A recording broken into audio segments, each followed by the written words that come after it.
Michal Dimek, kinematograferot na film od EO, во режија на Јержи Сколимовски. Филм кој што премиерата ја имаше на овогодишното издание на Канскиот фестивал, беше во главната програма.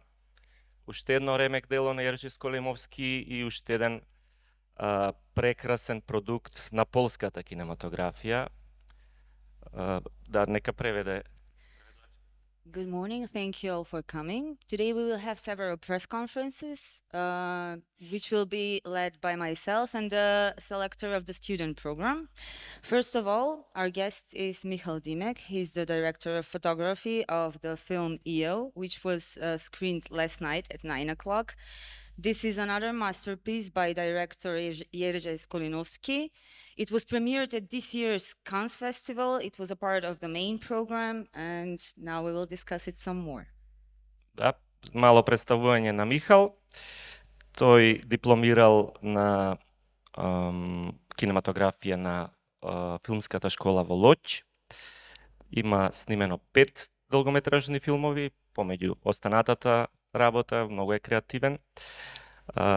Дел од нив ќе представам, тоа е едниот е Долче фина џорната во режија на Јацек Борцух, кој што имаше премиерата на Sundance 2019, Супернова на Бартош Крулик и на 2020 еден од поуспешните, мислам и комерцијално, Свет под филм, полски филм, и еве последниот филм е EO. Ето уште еднаш ќе кажам, тоа е навистина една кинематограферска работа која што секој би посакал да може да ја направи. Мислам дека и ќе разговараме со Михал за тоа, ама мислам дека добил доволно креативна слобода да направи ваков еден прекрасен филм, дури визуелна поезија би рекол. A brief introduction about Michal. He has obtained his Master's of Fine Arts, specializing in cinematography at the Lodz University in Poland. I'm sorry. And he has so far shot 5 feature films, including Dolce Fina Giornata by Jacek Borczuk. This film was premiered at the Sundance Film Festival in 2019. Another movie is Supernova, which was premiered at the Gdańsk Film Festival at 2019, and it was awarded the Best Debut Film Award. The last film, which will Sweat, was shot in 2020, and it was premiered in 2020, and today we will further discuss EO, which is a masterpiece of cinematography, and I believe that Michal has had the creative freedom enough to achieve this success, so we would like to discuss that some more. Значи, Михал, честитки уште еднаш за ова дело. Јас сум уверен дека и понатаму често ќе те имаме на програмата на овој фестивал, кој што навистина ја цени, ја вреднува и навистина сака да ја слави кинематограферската работа. First of all, Michal, congratulations on this excellent job done. And we hope that we will see you further here at Manaki and that you will develop some more of such fine works. And we are very glad to have you here at this festival that glorifies exactly the cinematographer's work. Па затоа, еве, најпрво би те прашал, ете, како успеа да се избориш за таа, така да кажам, креативна слобода или толку убави кадри и толку убаво, не знам, поетско, дури на тоа ниво направена една визуализација на овој филм. So, Michal, how did you deal with the creative liberty that you had, and how did you achieve all of the wonderful shots and this visual poetry that you've achieved with the film? What was your approach? Hello, everybody. So my approach was, connected to what we decided and what we said together with director Jerzy at the beginning of our collaboration, that the most important thing is picture, image in this project. So it was enough, like, strong and enough motivating, like, rule, which I heard just in the beginning. So, from the same beginning, I knew that, like, I need to, like, do as much as possible to enhance the visual side of this film, and also because, our main character and, like, in general the story, the script, like, the same script was written in very, like, visual way. So it was really inspiring and, like, somehow organic. My approach was, like, tied to the text script, and, like, I'm general, like, I'm very, like, intuitive DOP, and I'm working sometimes without any, like, precise approaches. I'm just doing what I'm feeling, what my gut feeling says. Yeah. Генерално, уште од самиот почеток во разговорите со режисерот, знаевме и констатиравме дека визуелниот елемент од овој филм ќе биде клучен и самото сценарио е напишано на доста визуелен начин. Јас од самиот почеток се држев и до сценариото и имав доволно слобода и мотивација да постигнем што повеќе од визуелниот ефект, и мојот пристап не секогаш е методичен или систематичен, некогаш едноставно одам со ситуацијата, адхок, со интуицијата, да, со мојата интуиција. Океј, имаме, например, на почетокот прилично многу црвена боја во филмот и понатаму се повторува. Дали тоа беше така предвидено во сценариото или тоа беше токму твој избор да таа боја да доминира?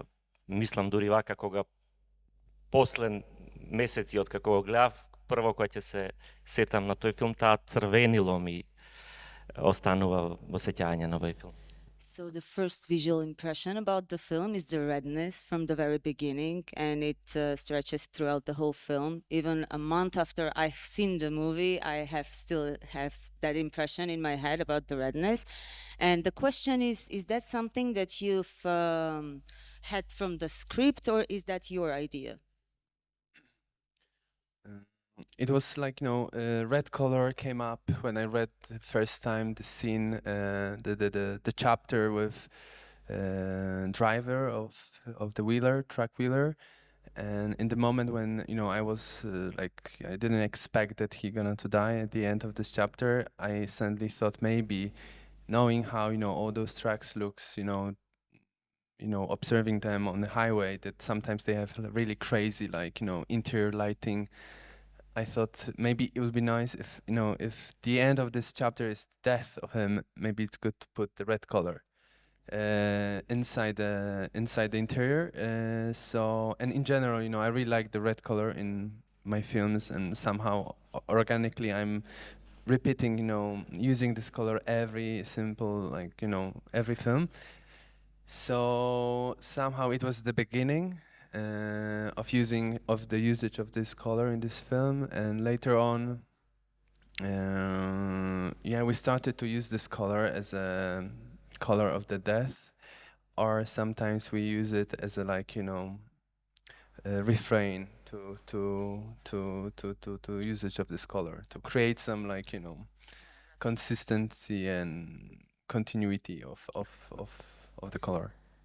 Почетната идеја ја добив со делот каде што има сообраќајна несреќа, шоферот, и не очекував дека сцената ќе заврши со смрт. Значи црвената боја почетно поврзавме како асоциација за смртта. Јас таа боја чисто ја користам во моите филмови. И понатаму повторно почна да се протега низ целиот филм како референца и како една константа, како палета во самиот филм. Да, претпоставам за тие малку повеќе што знаат од историјата на филмот, дека ова е своевиден омаж на еден од најзначајните филмови во историјата, Роберт Бресон, Погледот на Балтазар. И исто како и тој филм, преку главниот лик Магарето зборува за луѓето, кои се, какви се, како се однесуваат кон останатите. И знам дека Јержи Сколимовски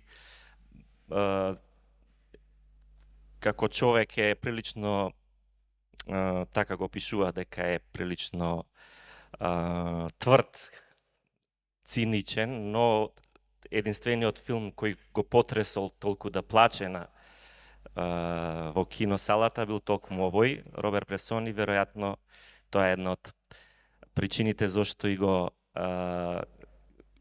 прифатил тој предизвик и самиот да се зафати со една тема со магаре.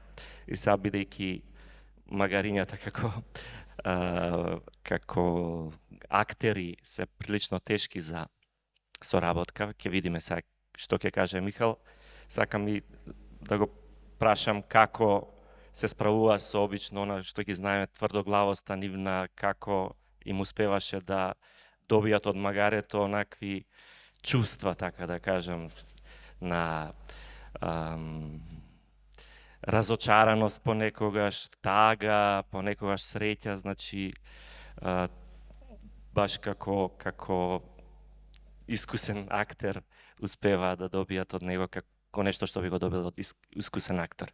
Значи, тоа ќе биде прашањето за работата и за справувањето со евентуалното не соработка на магарињата со она што сакаат тимот, екипата го доби. So the following question is about the main actor, the donkey. How did you deal with it as an actor? How did you manage to get out all those emotions, expressions, everything necessary related to the script? Yeah, having in mind that usually they are stubborn, we have a proverb, stubborn as a donkey, so they are very hard to make them something which you want to do. So what was your method? Yeah. So our main method was that we had like few donkeys. It wasn't only one donkey in front of the camera. Two main of them was like Ola and Taco, and simply, I mean, yeah, it's obvious thing that donkeys are super stubborn, animals, and we had felt it from the same beginning of our shoot, and we had to think in very creative way how to shoot all those very simple but also on the other hand complicated scenes if you are working with with animals. So yeah, our approach was to come back to the roots of the filmmaking and doing our storytelling in very basic way, using thinking about editing later on. So using editing tricks, you can really enhance dramaturgy or emotions in front of the camera, even if you are shooting donkey. So yeah, I mean, also what was helped with collaboration with them was that sometimes we used two of them at the same time, because one of them was male, second one was female, and if we, for example, wanted to create some movement in the frame or let them let them go from point A to point B, we use them as a tricks, yeah.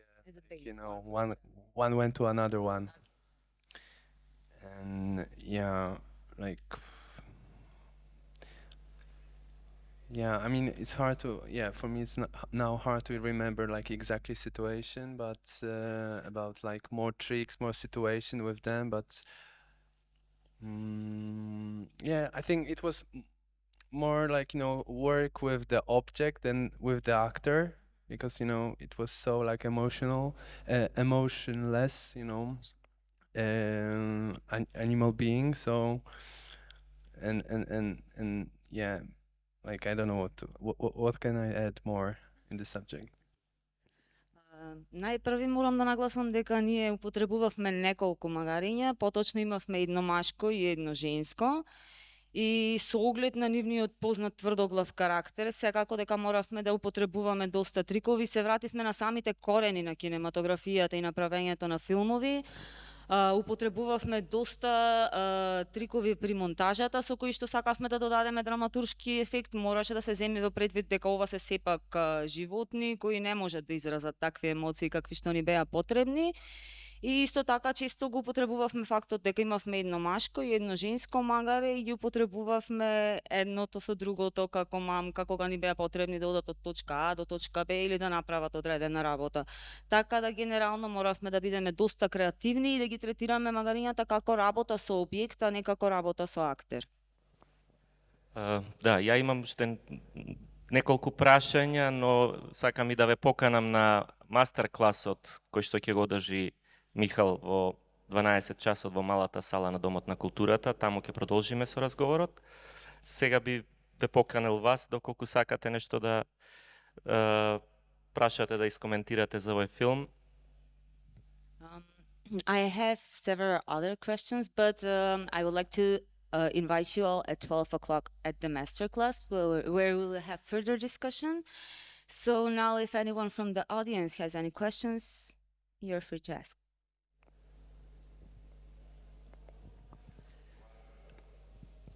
Океј, значи и вие ги чувате за таму. Да, супер ако бидете и таму. Тогаш ви благодарам на Михал. We will continue with our conversation at the masterclass, and I wish you success and many such beautiful arts, works of art, masterpieces, and see you again in Bito.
Не прво него, па тебе и пајцата заедно.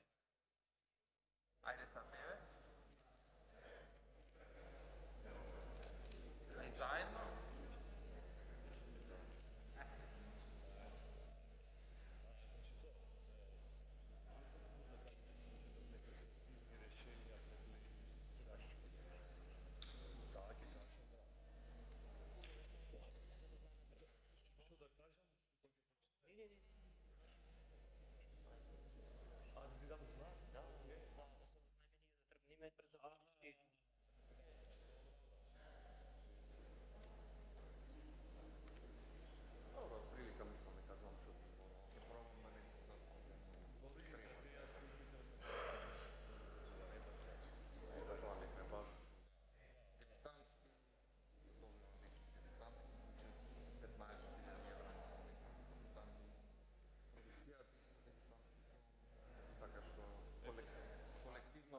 некој дебитантски да, со тоа што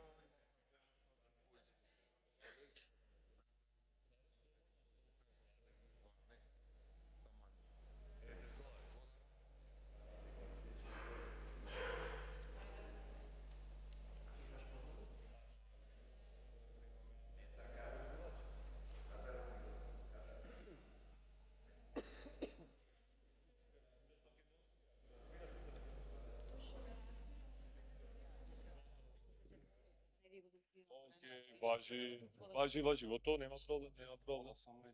А, може една вода?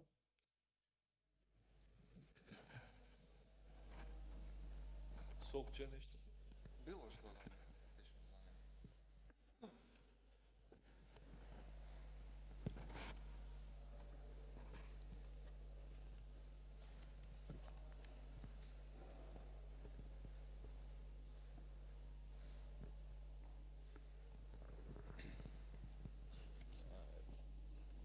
Најде, ако никад нема.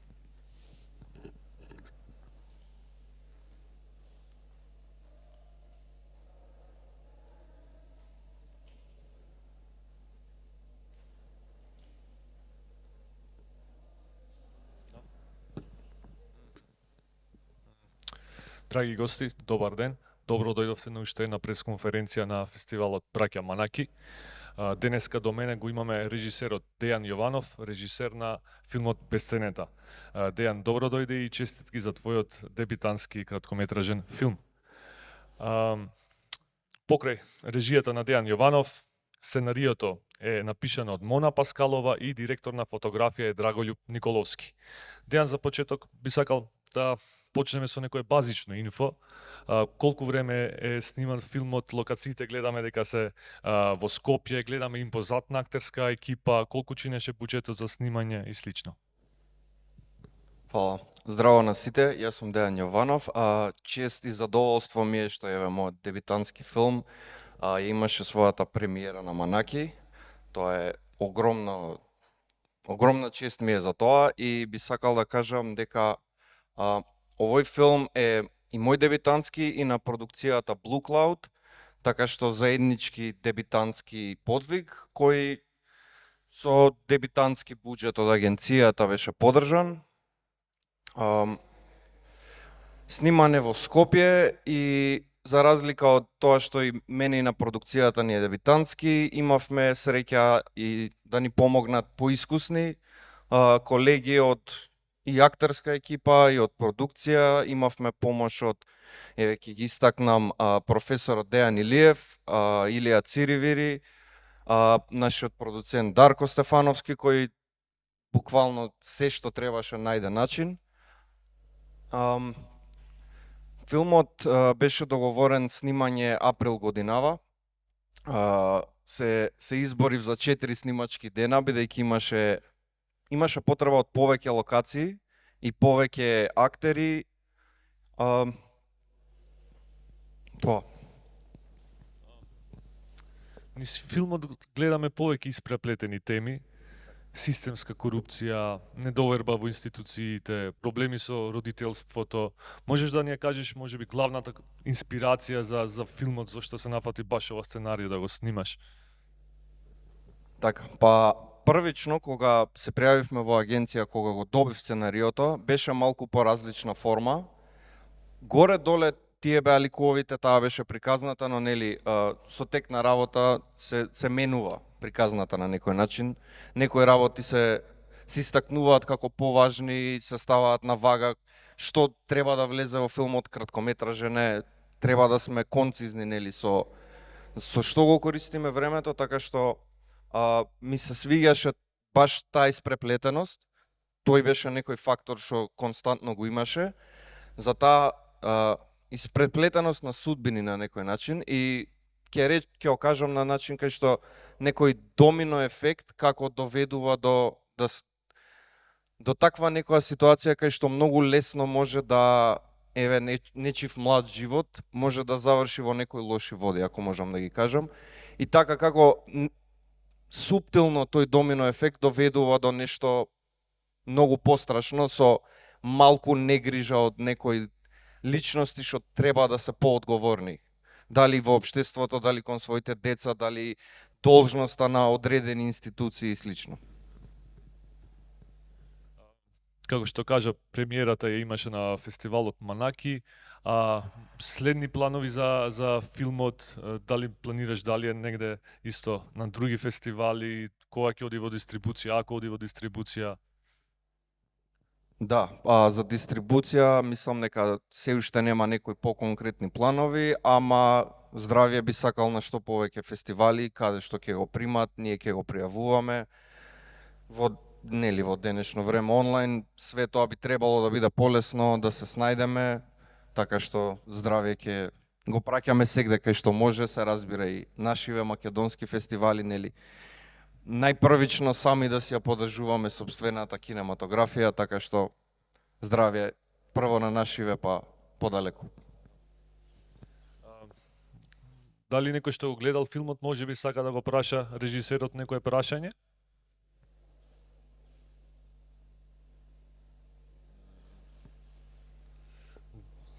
Добро, ако нема под публика некој прашање, јас би те запрашал кој беа твои како дебитант, кои беа твои можеби најпредизвикувачки моменти кога се снимаше филмот и кои беа твоите креативни решенија на тие проблеми? Да, па најпрво беше самиот факт што е дебитантски филм, на некој начин све беше како од прва, иако како студент сме снимале филмови, ама било помала екипа, не било со буџет, било повеќе на снаоѓање. Прво ќе кажам дека беше сценариото труда да се најде, пошто беше пообемно, тие испреплетени приказни беа повеќе простор имаше за сечива, и мојот професор Антонио Митрикевски рече ова може дури долгометражен да се развие, така што стварно мислам дека се уште во филмов има доволно приказна на некој начин, ради таа испреплетеност на колку се 9 ликови да се развие во некоја така баш мрежа на коинциденции, случајности, испреплетености за некоја главна тема што е како што кажува насловот бесценета, за вредноста, односно непроценливоста на човечкиот живот и таа испреплетеност како влијае врз меѓусебните односи, меѓусебните судбини. Понатаму стварно би ја издвоил екипата, да, мојот кинематограф Драголюб исто би го посочил, кој многу ми помогна. Седнавме, убаво беше све разгледано како да се долови најважно преку, пошто нели нашата работа е show don't tell, и дефинитивно многу помогна, би ја издвоил, да, пак би издвоил таа екипа што ќе речам сите скоро беа поискусни и стварно сите допринесоа филмов да дојде до ова што е, така што мал дел бев, ќе речам, бидејќи ете и актерската екипа имавме стварно среќа голем, би ги издвоил, да, големи имиња и повеќе беа, секој на свој начин допринесе, секоја сцена беше као некој посебно искуство, пошто посебни актери, посебна комбинација на актери. И на крај исто би го издвоил монтажерот Драган Спасов, кој некако исто така голем дел за наоѓање на филмов, на текот, бидејќи нели треба да се задржи тој некој тек, убава динамика да има филмот. Многу влијаеше и он за да се зацврсти филмот, да се дојде до поентата, да не се троши многу време и сите останати кои допринесоа на некој начин. И ја општо би кажал дека ова беше одлично искуство за понатаму. Се разбира би работел повторно со сите тие луѓе кои работеа на филмов, бидејќи стварно беше многу убаво искуство, да. Фала ти што дојдеш, што го почести фестивалот со твоето присуство, со твојот филм тука на браќата Манаки. Ако нема некое прашање од режија, јас тука би ја затворил ова пресконференција и уште наш би те се заблагодарил. Фала ти на тебе многу и здравје да се видиме пак со други филмови во други прилики. Фала многу. Фала ви на сите.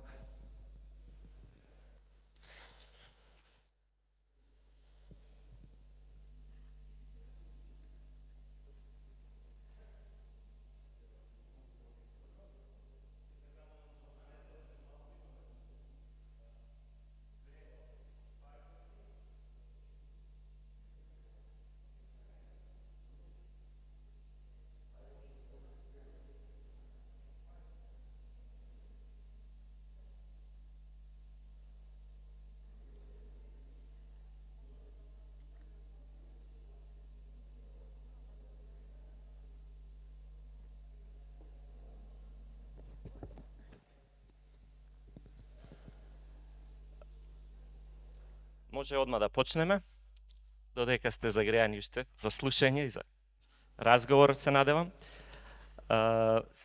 Нашата следна гостинка е Марија Силвија Естеве. Незиниот филм Кричер или Креатура или Суштество беше прикажан вчера во рамки на програмата на кратки филмови, во рамки на компетитивната програма, исто така е таа. Значи, жирито кое што е задолжено и за долгометражната програма ги оценува и овие филмови, кратките филмови, значи е во надпреварувачка програма и овој филм и ќе биде еден од кандидатите за Малата златна камера 300. Марија Силва Естеве е аргентинска режисерка, родена во Гватемала и незиното прво дело, документарецот Силва, е прикажан на ИТФА. Оваа година исто така незин филм беше дел од програмата двонеделник или Кванзан Реализаторс, или не сум со францускиот добар, ама тоа е Кванзан изредов, да. Двонеделие или двонеделник на режисерите по кратките филмови. Spiral, тоа е најнов незин филм. Ние го имаме претходниот во оваа програма од минатата година. Филмот Кричер, кој што доби награда во Локарно. Така што, ете, ќе ја прашаме Марија и за таа награда и за повеќе за тој филм кој што гледавме вчера. Да ни каже малку повеќе, да не информира или да не запознае со тоа како овој филм го создаде, која и беше главната идеја и како помина нели на тој фестивал кај што доби награда и после тоа откако ја доби таа награда на кои фестивали беше прикажан и како ја примија ова незино дело. Today's third guest actually is Maria Silvia Esteve. She is the film director of the short film Creature that we have had this chance to see last night. Her debut documentary film Sylvia had its world premiere at ITFA, and Creature was premiered at the Festival of Cannes this year. Spiral, I'm sorry. Spiral was premiered at Cannes. And what we would like to discuss some more today is, of course, Creature, the film from last night, the awards for it, the reception, the shooting. Creature is a short film that we made between friends. We basically didn't have any money. I had already been filming for 5 years, a documentary feature, and I was going through a lot. Emotionally, it was very difficult for me. So I felt that I needed to put all of those emotions that I was going through with this documentary, I needed to put them, to give them a material form. So Creature came out of that. I wanted to do fiction. I felt the need to try to, in a way, transform reality. And so we began filming with a friend of mine with whom we studied in the university. And we used my camera, my Canon Mark III 5D. So, and we filmed it without really improvising, you know, without really knowing where we were going. Every shooting, we would tell the actresses, you have to do this, we're going to try this scene. And so we would improvise a lot. And really, it was very unexpected what happened with the film afterwards. The fact that it got selected into Locarno, the fact that it won in Locarno. When I received it was the Pardino d'Oro to the Corti d'Autore. It was for the best author short film. Yes, it was in the competition of Corti d'Autore. And the film, it was competing with very big films from big film directors, because the Corte Autor is for filmmakers that have already made a first feature or that already have a career. And our film was so small. and it was competing with these big films. And when I went to the screenings, I was like, my film doesn't have the level. What will we do? And then in the end, it won, and like many beautiful things happened after this film. But what I really feel that is beautiful about Creature is the fact that although it's very imperfect, maybe technically, and that it doesn't have, I mean, it's not, yeah, it has its imperfections technical wise, but it really captures a moment when we wanted to film. We had the urge, the need, the passion to tell a story, but which was really not a story. It was rather talking about an emotion. That. Идејата за филмот најпрв им дојде од еден толк исцрпувачки период за мене, кога снимав документарен филм 5 години и бев во емотивна состојба која сакав некако да ја материализирам, бидејќи толку ме потиснуваше. Едноставно идејата ми беше сите тие негативни емоции, сите тие чувства во мене да ги извадам надвори. Филмот едноставно започна како импровизација, го снимав со мојата камера, со помош на цимерот, се беше во моментот и потекнуваше од страста која ја имав едноставно да ги материализирам тие емоции и понатаму развојот на приказната беше уште поневеројатен со достигнувањата на фестивалите. Јас навистина не верував дека имам воопшто шанса да се надпреварувам со сите други филмови. Па дури уште поневеројатно ми беше самото добивање на наградата. И иако филмот е технички доста несовршен, самото снимање, самиот процес беше несовршен, сепак резултатот испадна еден совршен момент, совршен приказ на моменти на емоции. Да, и мене посебно ме фасцинираше и нели начинот на кој е снимен, визуализирањето или така да кажам оформувањето, обликувањето на тоа суштество за кое што зборува авторката, кое што расте во неизен, знаете, она кај нас диво месо што го имаме веќе во културата, од она представа, она драма на Горан Стефановски, кога знаеш дека нешто те гуши натре во себе и се повеќе како да расте, а како да има и нешто физички облик. И покрај нели таа убава визуализација, прекрасна музика која што ја има во филмот Creature, мене ми се допадна и како е прикажано тоа, се обиделе да го материализираат суштеството, па полека расте, како дури добива некоја форма како шума. И еве, околу тоа би ја запрашал режисерка дали е тоа баш така како што таа го доживува, како некоја мали билки кои што потоа стануваат дрва и се добива некоја форма на шума, или е тоа некое повеќе, ајде да кажам, уметничко или ете пак ќе кажам поетско обликување на нешто од внатре. So my question is the formation, the creation of the creature, the visualization of it was very interesting. The way that it was growing as its separate entity, and at the end it was developing as a forest.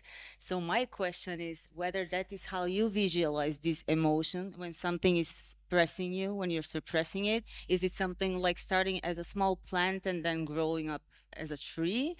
Or is it something that you have done just for the aesthetic cinematic effect for the film? No, what you understood is perfect. The idea, the subconscious supposedly is represented by the woods. And it's something that is that seems static, but it's very much alive, and it's constantly growing. So we wanted to, so that's why, for instance, the past of my protagonist is inside of a woods, and she does this with her hand, like she's like inviting us to enter her past, her story. So that's why the creature, it's also conformed by a woods. It's like it's conformed by that subconscious, by that past, by all of the things that she suppresses and that hurts, that are painful. So, and also like the person with whom we thought about with whom we created the creature, the person that did this. Her name is Dano Marello, and she also has like, she's like an we say esteta, no, she really knows how to aesthetics, you know. So in a way, when I told her I want to introduce the woods and I want to, she managed to do this thing that I think was able to symbolize really very well what the emotion that I wanted to talk about. Да, самиот приказ на суштеството преку гранките беше намерен, не само заради естетски ефект. Напротив, гранките и дрвијата ја представуваат подсвеста, се она што главниот лик потиснуваше. Шумата исто така беше репрезентатив на незиното минато, на она што го потиснуваше, така да целосно намерно е визуелниот приказ со гранките, и исто така во колаборација со кинематографот тоа го достигнавме да биде уште поестетски. Меѓутоа, да, тоа е дел од двете комбинации, естетската, но генерално замислата на режисерот за подсвеста на главниот лик. Доколку некој од вас сака и да коментира или да праша нешто, сега е моментот, бидејќи еве ја уште едно прашање ќе поставам и ќе привршуваме. Добро, да, еве уште за крај работата со актери, дали се тоа, значи, професионални актери или некои ваши, можеби пријатели кои што ги снимате почесто, и бидејќи тоа представување, таа игра прилично изгледа искрена, прилично како да е нешто документарно, а не глумено, да речем. So finally, about the work with the actors, were they professionals or were they someone you're acquainted with, your friends, someone you regularly work with? Because the presentation in the movie, the entire sense was very authentic instead of just professional acting. That's the two actresses, they had just finished studying acting in the university, and the thing is, the reason why maybe some emotions were more raw or more authentic was because I always gave them the script the day before, or sometimes I would tell them to come filming and they wouldn't know what they were going to film. And we would rehearse in the same moment, the scenes, and then try different situations. And for instance, the scene at the very beginning where the tear falls down, that is something that happened, you know, I saw something in the personality of my actress, and I felt that resonated a lot with the story that I wanted to tell. So right before the scene, I whispered in her ear a situation, something that triggered a different thing. So we would work a lot like this, like really with the surprise effect, which is not really surprise. It's like when you're not thinking things and you go to vulnerable places, I think it's a lot easier to go to these places when you're not expecting them, you know. So it was a little bit like working like this. Двете актерки неодамна дипломира глума, меѓутоа нивната автентичност е повеќе резултат на нашата работа со тоа што јас уште од самиот почеток тестирав што би можело да биде најдобро да се извлече од актерките. И, например, за почетната сцена каде што има солза на главниот лик, можам да кажам дека тоа го предизвикав со тоа што јас препознав нешто во личноста на актерката и во последен момент и шепнав ситуација на јувото која го предизвика тоа. Така да тука работевме најмногу со ефектот на изненадување, што можеби не е толку изненадување, меѓутоа да, мојот пристап е дека многу полесно е да станеме ранливи и некој да не повлече на ранливо место кога не го очекуваме тоа, така да јас доста неочекувано ги ставав во такви ситуации и затоа нивната реакција беше доста автентична на вистина. Добро, ако тука немаме повеќе прашања, јас би се заблагодарил. Thank you, Марија Силвија. It is a great honor to having you here, and I hope you enjoy this festival and Bitola, and hope to see you again.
здраво уште еднаш од мене. Одиме со последниот прес за денес. Од моја лева страна е режисерот Илија Павлов, кој ја имаше вчера премиерата на фестивалот Браќа Манаки во киното Манаки. Можевме да го погледнеме неговиот прв долгометражен филм Гласот на тишината. Гласот на тишината во кој што е во режија на Илија Павлов, таму Илија исто и кинематографер, главна улога. Покрај Илија во филмот ја имаме и актерката Дучица Настова. Тоа е еден филм кој што е пред со некој опфаќа некој несекојдневни теми со еден нов филозофски пристап и поетски би рекол пристап, но ајде да одиме поред. Од каде идејата и волјата за да направиш еден ваков филм, Илија? Прво сакам да кажам дека сам да кажам Да, прво да кажам дека Гласот на тишината е македонскиот превод на филмот, инаку оригиналниот превод е Rebirth Voice of Silence, бидејќи поголемиот дел од филмот е split screen и има зошто е тоа така, бидејќи едната приказна е Rebirth-от, а другата приказна е Voice of Silence-от. Нема да откривам премногу во врска со тоа што тие две значајки ги оставам на слободна интерпретација. Што се однесува од каде идејата, па јас пред овој филм пробав да снимам два долгометражни филмови кои за секојаш ги избришав бидејќи не ми се допаѓа, беа премногу лоши по моите некои критериуми. Позади ова дело стојам комплетно, значи сум, како што кажа, и режија и DOP, кинематографер. Воедно на филмот ги имам и другите 4-5 главни функции, монтажа, микс мастерот, делум 90% е другиот дел, финалниот тач го има Ивица Јанкуловски, кој им работено со Ману Чао и 5 години денес работи со Кирил Џајковски. Од каде инспирацијата и од каде идејата да се тргне да се снима. Јас имав некоја си екипа со која тргнав да го снимам филмот од 10 души, но едноставно сватив дека нема да имаме доволно време да го снимеме филмот. Ја го снимав филмот 50 дена и тоа беше премногу брутално. Значи во 4 месеци 50 снимачки денови не можеше никој да издржи, а и при тоа и ми смета, бидејќи јас ја поставував камерата, ги правев цели параметри, кадрот онака како што сакав да биде и застанував пред камерата и ја водев сцената дел по дел. Значи никогаш не снимам мастери, идам дел по дел, така во монтажа буквално го монтирам филмот додека го снимам. Значи немам премногу опции во монтажа. И снимавме со нив 4 дена, после тоа кажав fuck it, не ми требате, и тргнав сам да го завршам тој филм. И ден сум премногу задоволен, епте ми се допаѓа филмот и стојам комплетно позади тоа. На оној на кој не му се допаѓа филмот може тотално да ме исплука, бидејќи ја имам таа некоја си авторска слобода, а и авторска одговорност. Не сум его трип зашто работам 5-6 работи, главните бидат мои ако работам мој филм. Не се однесува на тоа дека сум его трип, туку се однесува на одговорноста, од која многу луѓе бегаат, не само тука, секаде во светот. Од тоа јас не бегам. И За пристапот и естетиката би се заинтересирал повеќе да ни кажеш, како што реков, има прилично еден монохроматски се разбира еден изглед, една бавна контемплативност се осеќа во твојот филм, би рекол можеби една медитативност на актерот, на Павел, тоа е главниот лик твој. Како дојде до тој израз? Која беше твојата делиберација, твоите размисли за ваков пристап да ни прикаже за тие теми, затоа што тие теми кои ти ги обработуваш се вечни теми. Дали сме сами, односот на алиенација, блискоста, чувството кон другиот и слично. Значи пристапот кон да ни прикажеш овие теми, како стигна до тој продукт, до таа естетика? Од секојаш ме интересирала апсолутноста и апсолутната љубов пред се. за онаа за која зборувал Исус, на пример. Иако не верувам во него, но он зборувал за таа апсолутност која не може никој да достигне, да ја достигне таа. И прво со мојот филм тоа беше првата идеја која ми дојде како да дојдам поблиску до апсолутната љубов. А тоа е да сакаш некоја личност која не можеш да ја допреш, а при тоа не знаеме дали можеш и да ја слушнеш. И како ти си креираш во твојата глава некоја слика од таа, сега не откривам премногу бидејќи филмот игра на две теми, дали таа девојка е навистина вистинска постоела или пак е креација само во главата на Павел. И онаа слика која ја гледаме на сплит скринот, дали е вистина, тоа не може да биде вистина, но најверојатно е креација во неговата глава, сега да не е. И тоа беше првото нешто на кое се закачи, бев као, за ова вреди да се направи филм. И прилично сум хейтер за многу работи, а од друга страна ме интересираат некои подлабоки теми. У тоа време мојот омилен филм на сите времиња беше Персона на Бергман.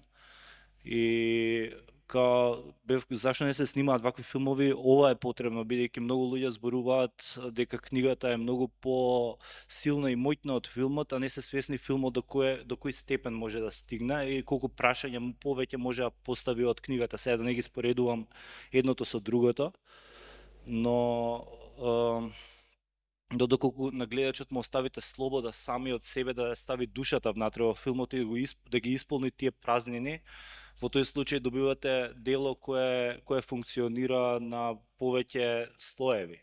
Функционира за сега нели онаа прича дека секој филм гледан од 100 души се 100 различни филмови, но имам нешто подлабоко од таа некоја реченица, иако е многу едноставна и проста.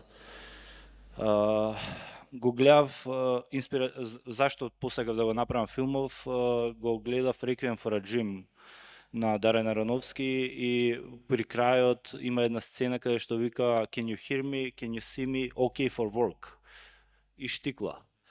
И вака само го запре филмот и почна премногу идеи да ми доаѓаат вака и солзи, и бев као, што ако некој човек не може да те свиди, не може да те слушне, и дали само она work е единственото што останува, дали има нешто подлабоко во тоа и над тоа.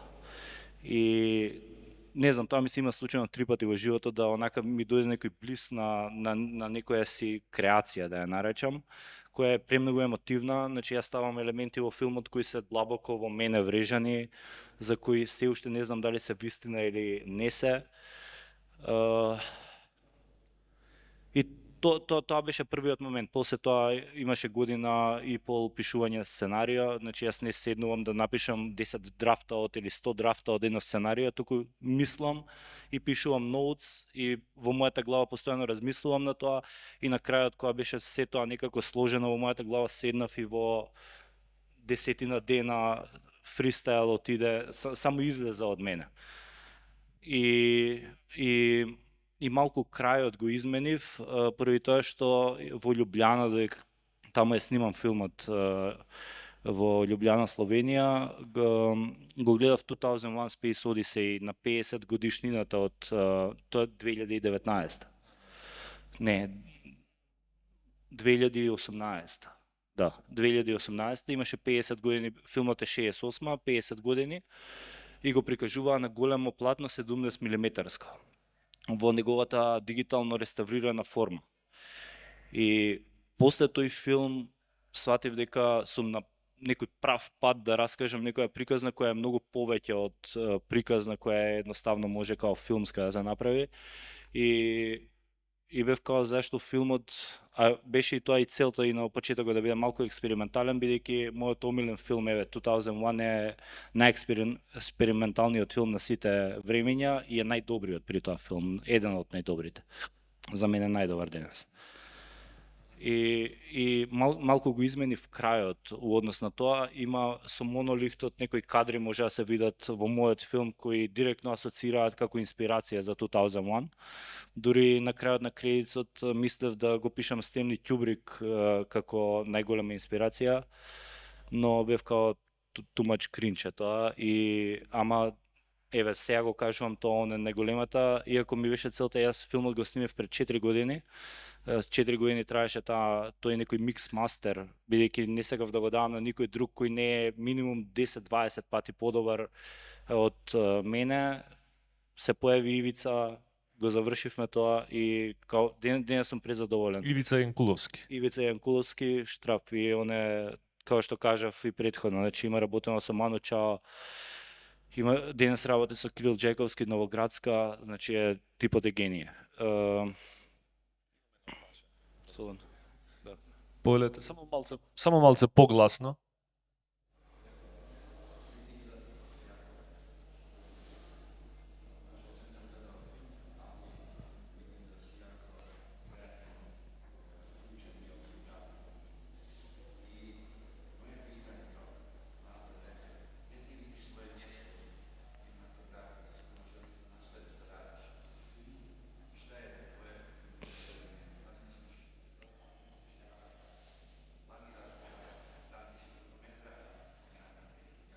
Да. Не овој кој е био јуче, можем на македонски? Да. Значи, филмот кој беше вчера е долгометражен, е сат и 25 минути. Имам во план додека нели поминаа 4 години, ја во тие 4 години не бев као го чекав само овој филм да го направам, направив и 5 среднометражни филмови, дури еден од нив се вика 1963 Добра ноќ Скопје, Good Night Скопје, и е со реставрирани дигитализирани материјали од земјотресот 63-та кој го уништил тотално 80% од градот. И поради тоа го имаме денес она Скопје кое е поради тој земјотрес, колку и да е таа несреќна катастрофа. Тој филм беше на Муби 2 месеци да се претплатат и луѓето да го гледаат. Не знам, тоа беше огромен успех пред година и пол, 2. Ете така, направив измеѓу 5 филмови по 30 минути и овој онака чекаше да и самиот добијам некоја сила да го завршам и и да научам повеќе, нели? Кажав дека сум исто така и монтажер на филмот, значи мене монтажата многу ме интересира, иако не ме интересира најмногу, бидејќи не можам да ги оделам. Мене секоја фаза ми е толку многу поврзана една со друга, што не е возможно да се оделат една од друга, они се толку како мастики, две залепени, пробуваш да ги одвоиш, ама тоа нема никогаш да ти успее, бидејќи колку и да оделуваш, бидејќи станува збор за огромни мастики и не можеш никогаш да ги оделиш една од друга. И во иднина имам напишано 2 сценарија, сега во септември ќе снимам I Used to Be People Person, или македонскиот наслов ќе биде Емил врати се.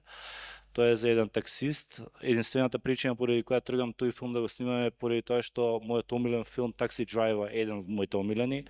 Има еден проблем, а тоа е дека камерата излегува надвор од колата. И што ако камерата е во колата и го следи Травис Бикл од колата, не излегува надвор од колата? Што ќе се случи во тој момент? И при тоа што ако на тој лик му се врежи идејата да го направи градот метропола. Секое мало место или град или што и да е, му фали една работа за да биде метропола, а тоа е серијски убиец. И така настанува таа некоја идеологија, бидејќи I Used to Be People Person е слоган кој на Uber драйвери во US го користат, бидејќи пред да почнат да возат такси, они ги сакале луѓето, кои ќе почнат да возат такси, чувствуваат некоја омраза и хейт кон нив.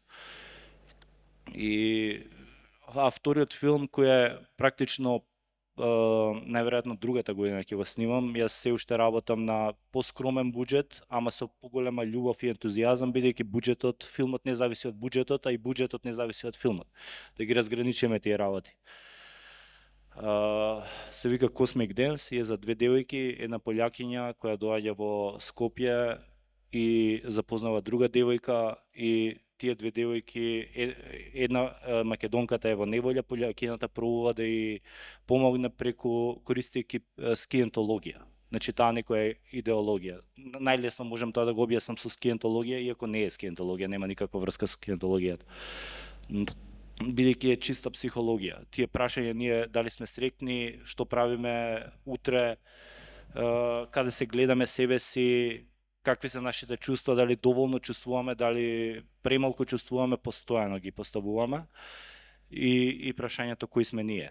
А не се скиентолошки прашања, туку се само психолошки прашања кои без разлика на религија или психологија ги имаме присутни.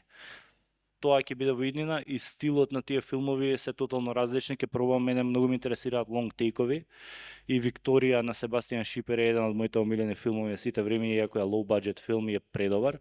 Филмот е снимен у еден лонг тейк од 2 сати и 20 минути.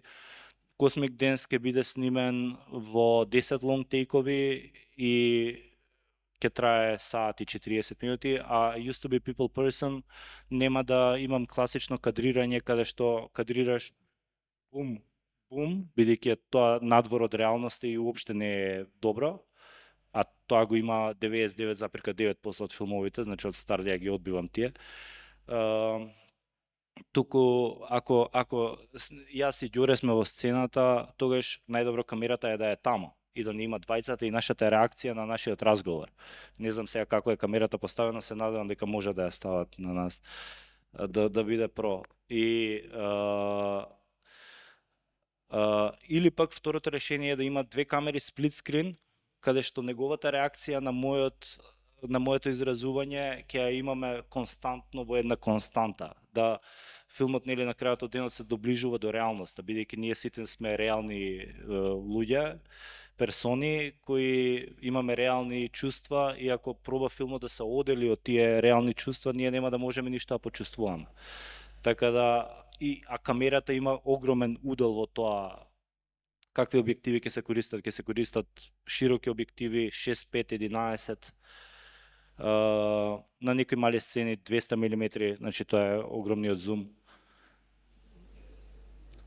Тоа се некои идни планови, за разлика од овој филм кој имаше вчера битолска премиера, ќе бидат малку поразлични, бидејќи нели јас еволуирам од секој ден, од секоја минута во минута, да не збориме од пред 4 години до денес, така да ќе се обидам и овие два, иако се пишувани во не знам, еден по друг, они се толку многу различни, бидејќи кој си ти ако правиш постојано една иста работа? Као ти тапкаш во место и твојата еволуција, ти си мртов човек, не? Као Ако сакуште некој да постави некој прашање, времето е сега, затоа што јас ќе го поставам моето крајно прашање. Тоа е последно прашање. Добро, Илија. уште ова да го кажеме дека тоа е прашањето, дека во октомври започнува дистрибуција на филмот во Македонија, ќе можете во Битола да го видите, во Скопје ни сите центри, ќе пробаме да го расшириме. Првен во Македонија, тој октомври нека помине, а после тоа ќе одиме по некои други, се уште се бркаат некои дистрибуцијски финанси и некои такви работи кои можат малку да му помогнат на филмот. И се надевам дека тоа ќе се заврши да колку што е можда, мене исто така ми е важно да филмот биде гледан во Јужна Америка и во Кина. Тие две локации ми е фокусот тамо, бидејќи мислам дека филмот тамо ќе има многу поголема, ќе биде на некој начин блокбастер, така да као ќе има побарувано, бидејќи темите кои се обработуваат се за помирни луѓе, помирен народ и поспиритуално, така да го наречам. Добро. Покрај премиерата на Манаки, исто твојот филм беше и на Cinedays. Да, не, ова е битолска премиера, првата премиера му беше официјална на Cinedays пред месец и пол. Така, тоа е европски филмски фестивал, се надевам дека и тоа исто така ќе му помогне у дистрибуцијата на, бидејќи не знам се луѓето ги делат филмовите на мали и големи според буџетот, ама филмот не може никош да се подели на мали и голем поради буџетот, туку поради неговата артистичка вредност, уметничка вредност и тач. А тоа мислам дека овој филм го има премногу. И да. Фала ти многу, Илија. Се надевам дека некои наредни години повторно ќе седиме тука и ќе разговараме Се за надевам дека другата година ќе бидам на Манаки официјално. Тоа е план. Тоа е амбицијата на Илија. Фала ви многу за присуството и се гледаме наредниот ден.